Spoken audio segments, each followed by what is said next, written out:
Men killed for defying God. 5 things you need to know. Turn in your Bibles to Psalms chapter 24, verse 1. Psalms 24:1. The earth is the Lord's and the fullness thereof, the world and they that dwell therein. Now turn in Galatians chapter 6, verse 7. Galatians 6, verse 7. God will not be mocked, and whatever a man sows, that shall he also reap. We're living in a time when men think that they are gods. A time when people created in the image of God and for His glory and for fellowship with their Creator are considered disposable. A time when law has become lawlessness. A time when good is called evil, evil is called good. And let me assure you, regardless of the messages of social media, government, and corrupt reporters whose allegiances have been bought off by the God of this world and in his malfeasance and misfeasance, the earth is the Lord's and the fullness thereof, the world and they that dwell therein. God will not be mocked, and whatever a man sows, that shall he also reap.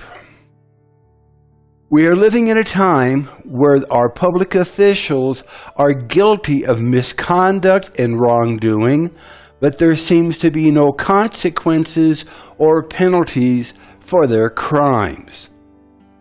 The earth is the Lord's and the fullness thereof, the world and they that dwell therein. God will not be mocked, and whatever a man sows, that shall he also reap. We are living in a time of evil doing and evildoers who seem to be able to escape justice. But the earth is the Lord's and the fullness thereof, the world and they that dwell therein. God will not be mocked, and whatever a man sows, that shall he also reap. There is nothing new, and this is nothing new in the history of mankind. And I want to speak to you about 3 historical figures that thought they could do wrong and get away with it, but they found out that the earth is the Lord's, and the fullness thereof, the world and they that dwell therein. God will not be mocked, and whatever a man sows, that shall he also reap. Nebuchadnezzar, like Eli, Herod, and many others, had learned that the earth is the Lord's and the fullness thereof, the world and they that dwell therein. God will not be mocked, and whatever a man sows, that shall he also reap. These three men had been given the same opportunities. Eli, Herod, and Nebuchadnezzar. 1 repented, 2 did not. 1 lived, and 2 died. We can assume that since our God is not a respecter of persons, that Eli and Herod had received advanced warning of their pending judgment, just as Nebuchadnezzar had received, yet Eli and Herod refused to take notice. Nebuchadnezzar, the one who repented and lived, was probably the worst of the 3, yet he humbled himself before the Lord and he lived. So please remember, number 1, God installs the leaders. 2, God directs the decisions of the leaders, even though they think they're making the decisions. 3, God owns and controls even the unrighteous leaders. 4, God disposes of the leaders. And 5, God is the strength of those who love him. Let's go over to John in the New Testament. John chapter 19, verses 10 and 11. John 19, verses 10 and 11. God installs the leaders. Then said Pilate unto him, unto Jesus, Speakest thou not unto me? Knowest thou not that I have power to crucify thee, and have power to release thee? Jesus answered, Thou could have no power at all against me, except it were given thee from above. Let's navigate back to the Old Testament, to the book of Ezra. Ezra chapter 6, 22. Ezra 6:22. God directs the decisions of the leaders. And kept the feast of unleavened bread 7 days with joy, for the Lord had made them joyful, and turned the heart of the king of Assyria unto them, to strengthen their hands in the work of the house of God, the God of Israel. Now let's take a look at Job, chapter 12, verses 9 through 25. Job, chapter 12, verses 9 through 25. God owns and controls even the unrighteous leaders. Verse 9. Who knoweth not in all these things that the hand of the Lord has wrought this? In whose hand is the soul of every living thing, and the breath of all mankind? Doth not the ear try words, and the mouth taste his meat? Verse 12, with the ancient is wisdom, and in length of days understanding. With him is wisdom and strength, he has counsel and understanding. Verse 14, behold, he breaks down, and it cannot be built up again. He shuts up a man, and there can be no opening. Behold, he withholds the waters, and they dry up. He also sends them out, and they overrun and overturn the earth. Verse 16, with him is strength and wisdom. The deceived and the deceiver are his. Now, that may not align up with what you have been taught, but even the devil, even Satan, is under the Lord's control. 17, he leads counselors away spoiled and makes the judges fools. He looses the bonds of kings and girds their loins with a girdle. Verse 19, he leads princes away spoiled and overthrows the mighty. He removes away the speech of the trusty and takes away the understanding of the aged. He pours contempt upon princes, and he weakens the strength of the mighty. He discovers deep things out of darkness and brings out to light the shadow of death. Verse 23, he increases the nations, he destroys them, he enlarges the nations, and he straightens them out again. He takes away the heart of the chief of the people of the earth and causes them to wander in a wilderness where there is no way. They grope in the dark without light, and he makes them to stagger like drunken men. In the New Testament, we see in Ephesians 6, chapter 6, verse 12, Ephesians 6, 12, that God disposes of the leaders. Ephesians 6, 12. For we wrestle not against flesh and blood, but against principalities, against powers, against the rulers of the darkness of this world, against spiritual wickedness in high places. Moving back to the Old Testament to Psalms, let's go to Psalms chapter 29, verse 11. Psalms 29:11. God is the strength of those who love him. The Lord will give strength unto his people. The Lord will bless his people with peace. Okay.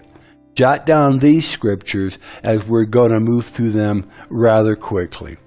Exodus 13, verse 14. Exodus 13, 14. And it shall be when your son asks thee in time to come, saying, What is this? That thou shalt say unto him, By strength of hand the Lord brought us out of Egypt from the house of bondage. Exodus 15, verses 2 and 3. Exodus 15, verses 2 and 3.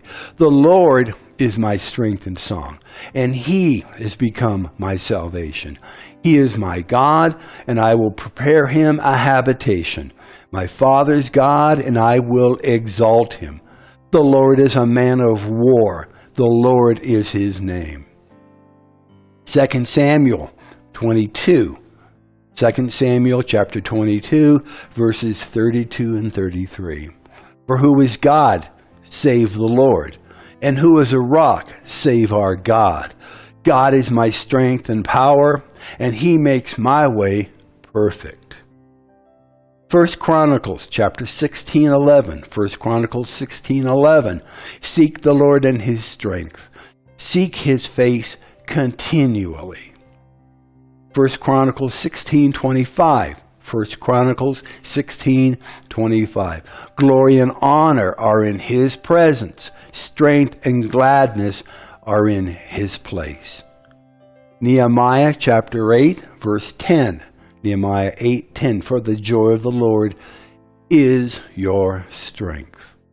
The joy of the Lord is our strength. In conclusion, it is the Lord Almighty who is in charge of this earth, not men and not women.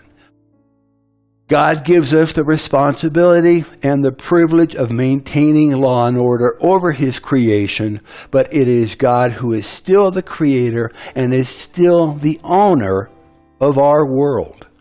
And our God still intervenes in the affairs of mankind. This is the story of salvation in its essence. When the first man sinned and lost control over the earth, God intervened in the affairs of mankind, sent his Son, Jesus Christ, to redeem us from the fall and to reclaim his rightful ownership of the earth from Satan. The events of history show that God has always intervened in our history, and these times that we are in are no different. So what can we do to overcome the corruption of our day? Is there anything that we are supposed to be doing? Do we just sit back and idly let someone else do the work for us? Or do we have some responsibilities in these matters? Is God going to do anything to help us in our times of trouble? Or will he simply abandon us to our own follies and poor decisions? These three men had been given the same opportunities. One repented, two did not. One lived, and two died. Psalms chapter 11, verse 3. Psalms 11, verse 3 has the answer. Psalms 11, verse 3. If the foundations are being destroyed, what can the righteous do?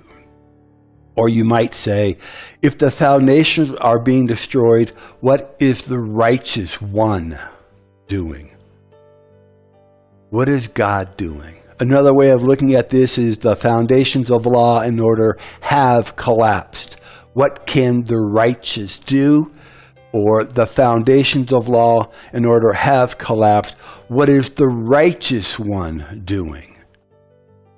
Here's the rest of the story.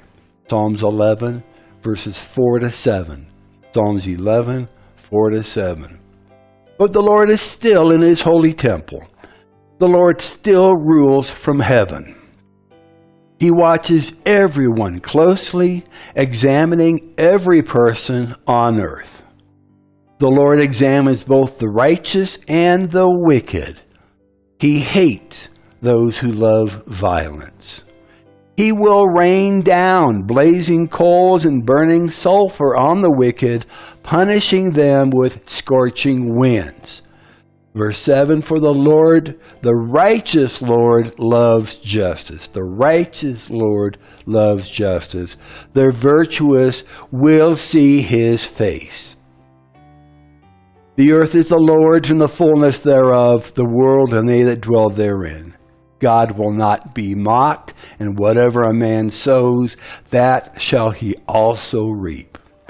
These three men had been given the same opportunities.